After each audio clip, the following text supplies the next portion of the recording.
एक संघर्ष समाप्त हुआ, किंतु कई संघर्ष अभी भी शीश उठाए खड़े हैं।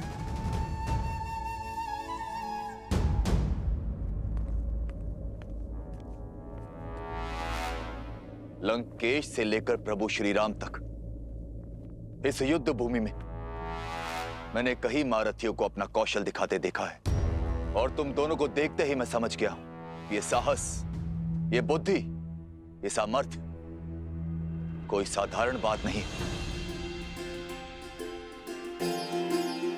अपना परिचय दो बालकों, कौन हो तुम दोनों?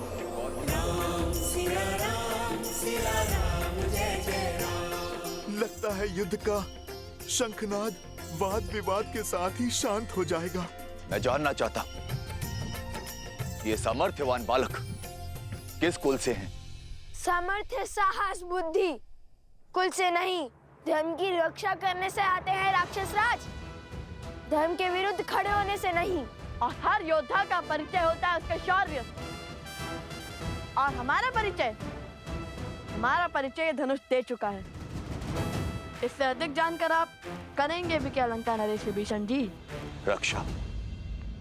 रक्षा करूंगा, तुम्हें बचाऊंगा उस अहंकार से जिस अहंकार में डूबकर मेरे भ्राता रावण ने अपने प्राण खो दिए।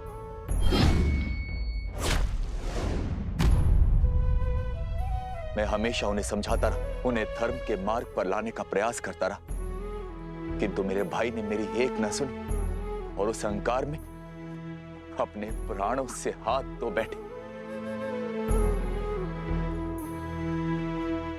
तुमसे भी निवेदन है बालकों,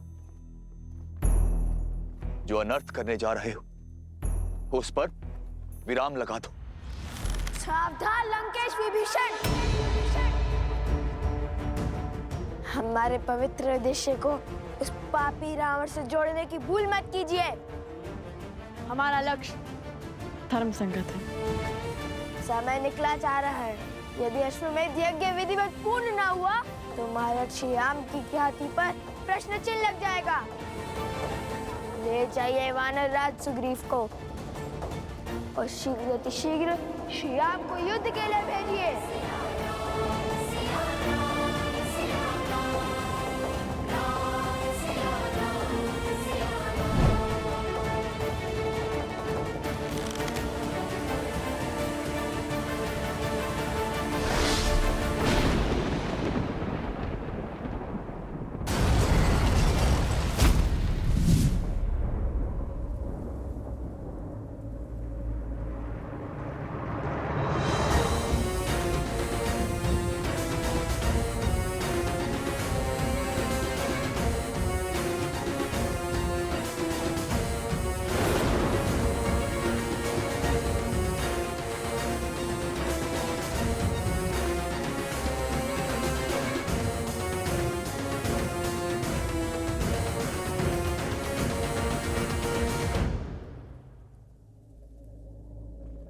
आपको कष्ट उठाने की आवश्यकता नहीं है महाराज विभीषण।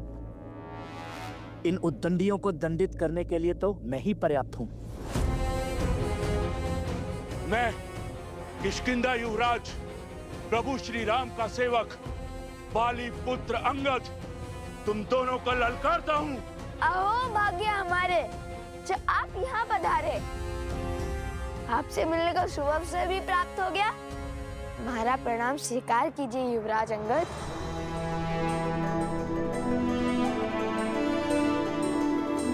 आपने जो रावण के दरबार में किया उसका विवरण हम कभी सर्वथा उचित ढंग से नहीं कर पाएंगे। सदैव आपसे भेंट की आशा थी हमें, किंतु नियति का खेल तो देखिए युवराज। प्रथम बार आप जैसे शूरवीर से युद्ध होगा और प्रथम बार आपको पराजय का स्वाद चखना होगा। कितनी दुख की बात है ना।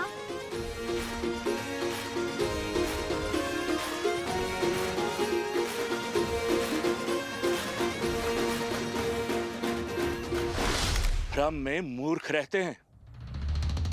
मैं युद्ध करूंगा, वो भी तुमसे।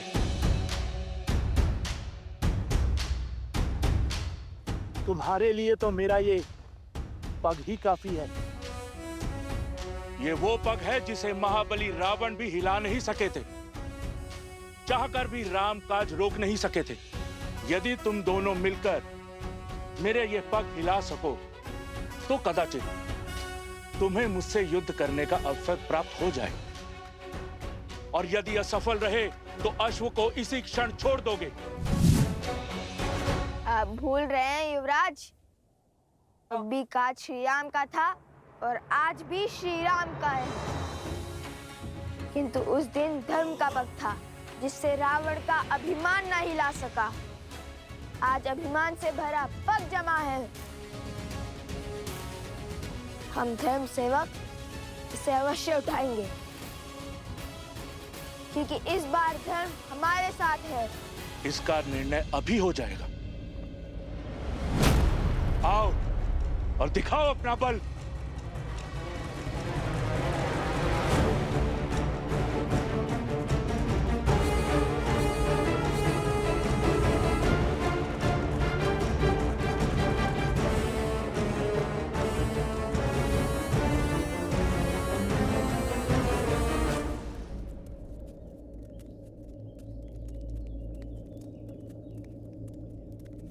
वनदेवी, वो असुर कौन था? क्या वो आपको कोई पुराना शत्रु था? और क्या वो आपको जानता था? एक मायावी असुर से आपका क्या संबंध? हाँ देवी, क्या भेद है उसके शब्दों के पीछे? और आपके रक्षा के लिए वो भक्तिमय श्लोक का उच्चारण कौन कर रहा था? लव और कुश, तुम जानते हो वो दोनों कौन हैं? वो वनदेवी के पुत्र। और ये वनदेवी कौन है? लव कुश की माता। केवल लव कुश की माता नहीं, मूर्ख बालक, श्री राम की अर्धांगिनी, अयोध्या की महारानी है वो, सीता है वो, सीता।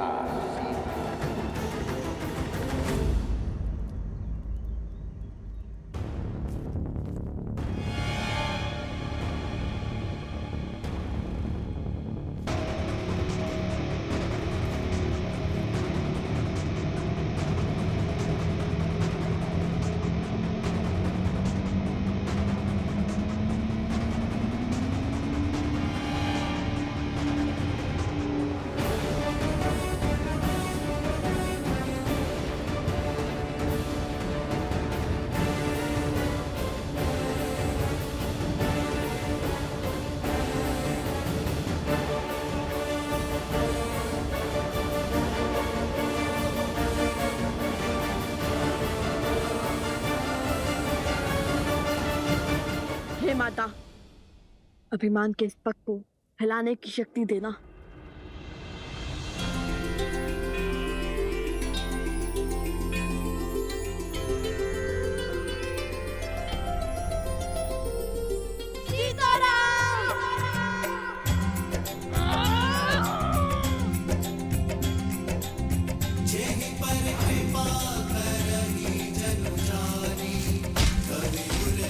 असंभव, असंभव।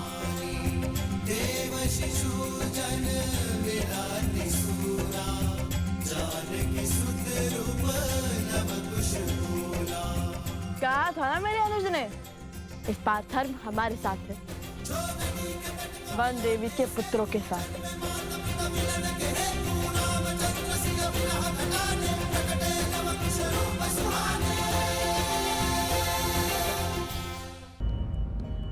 बताइए ना वनदेवी, कौन थे वो जिन्होंने आपकी सहायता की? वो असुर आपको कैसे जानता है वनदेवी?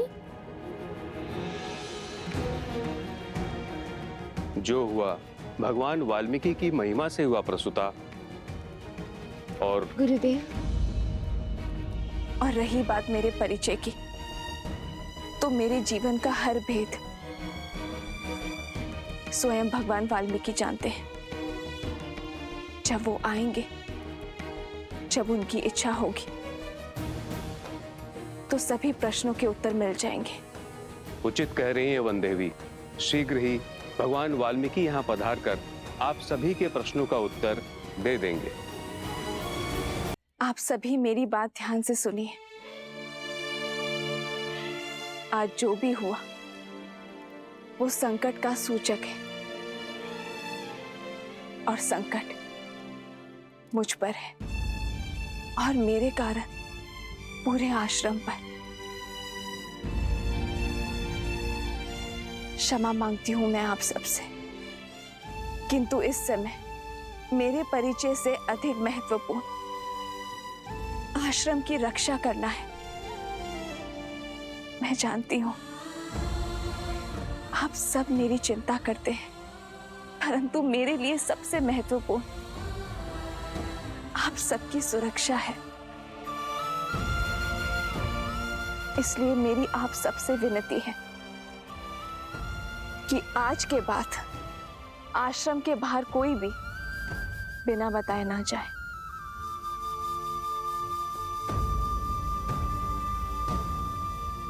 किंतु लव कुश अभी भी आश्रम के बाहर है वन देवी।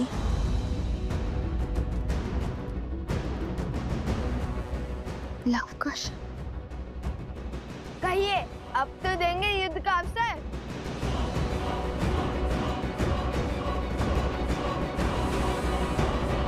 कहिए अब तो देंगे युद्ध का अवसर।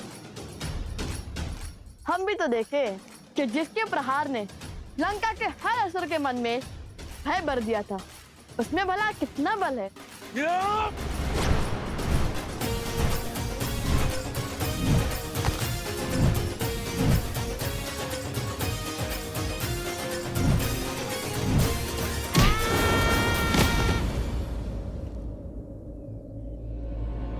खुश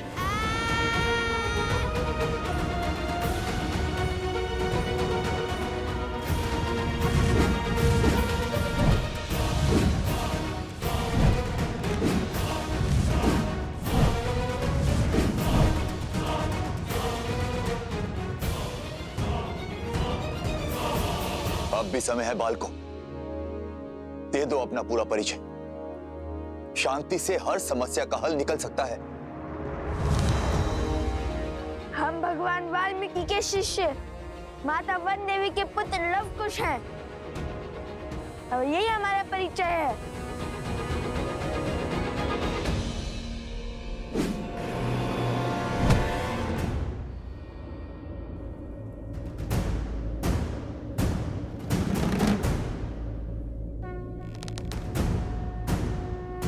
जलजास्त्र।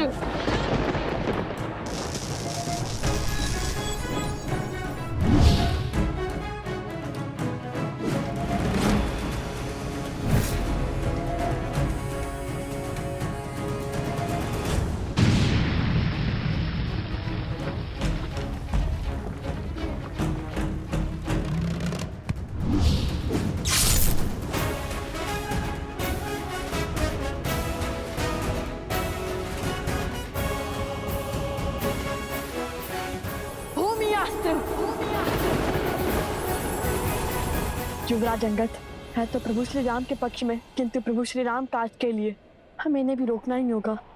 हे दिव्यास्त्र, उन्हें अधिक क्षति न पहुंचे।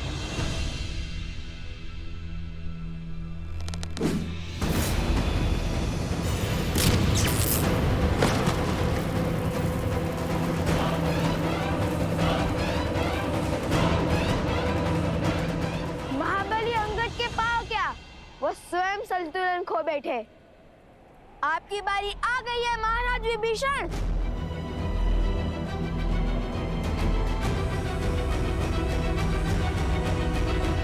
मुझे लवकुश को आश्रम लाना ही होगा। आप सब यहीं रुकिए, वो यहीं आसपास ही होंगे। नहीं नहीं वन देवी, मैं आपके साथ चलता हूँ। नहीं अवत्सरा, मैं किसी का जीवन संकट में नहीं डाल सकती। मैं अकेले ही जाऊंगी।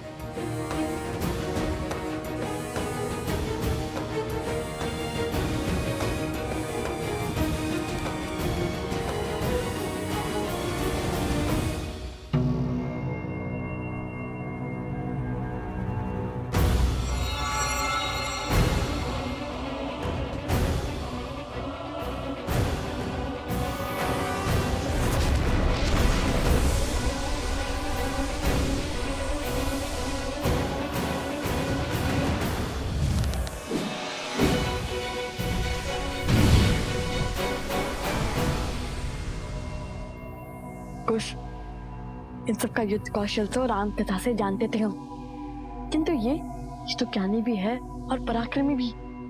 इनके युद्ध कौशल से तो अनभिज्ञ है हम।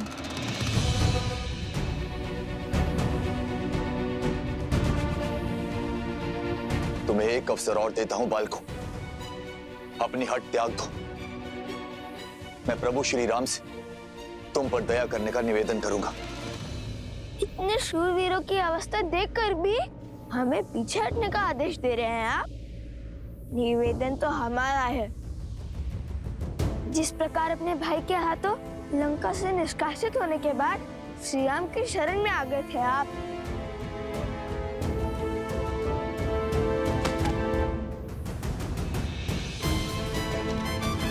इसी प्रकार हम भी आपको युद्ध का विकल्प त्याग कर महाराज राम तक युद्ध का प्रस्ताव पहुंचाने का अवसर देते हैं। आप तो सबसे ज्ञानी हैं और नारायण के भक्त भी हैं। विवेक से काम लीजिए। जाइए और श्री राम को हमारा संदेश दीजिए।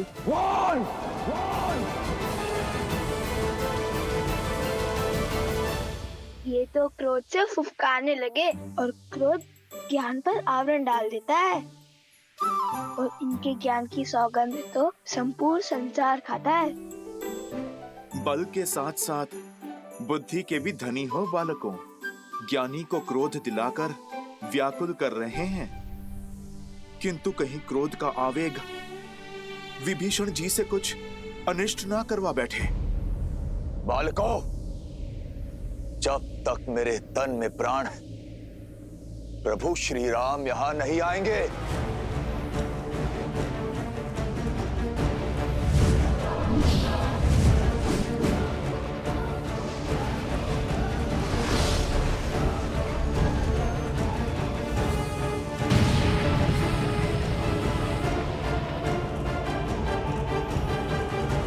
युद्ध टालने का हर संभव प्रयास किया मैंने,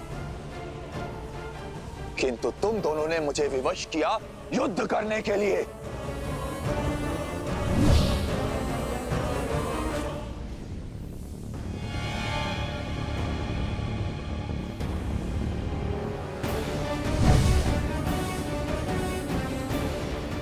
कहाँ गया? दिखाई भी नहीं दे रहा है।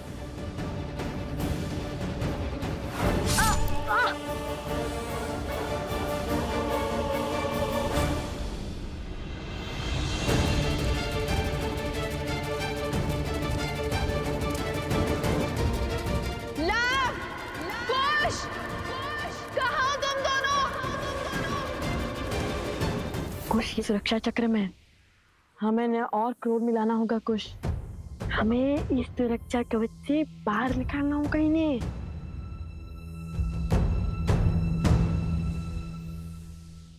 अरे भैया, तनिक सा गाँव ही तो है। मैं ना कहता था महाराज विभीषण के पास इन छोटे मोटे अस्त्रों के अतिरिक्त और कुछ नहीं है। इनके भाई ने भी इसलिए निकाल भार दिया इन्हें। अब महान धनुधर श्री राम और लक्ष्मण के समक्ष धनुष उठाने की क्षमता तो इनमें होगी ही नहीं। इन तुच्छ अस्त्रों से कौन सा युद्ध जीतेंगे? यदि इनमें इतना सामर्थ्य होता तो लंकेश इन्हें यूं जाना थोड़ी ना देते। सावधान! वो दंडी बालकों, तुम्हें लगता है मैं धनुष नहीं उठा सकता? ऐसे मेरे नहीं, आप ही के मुख से निकला है महाराज।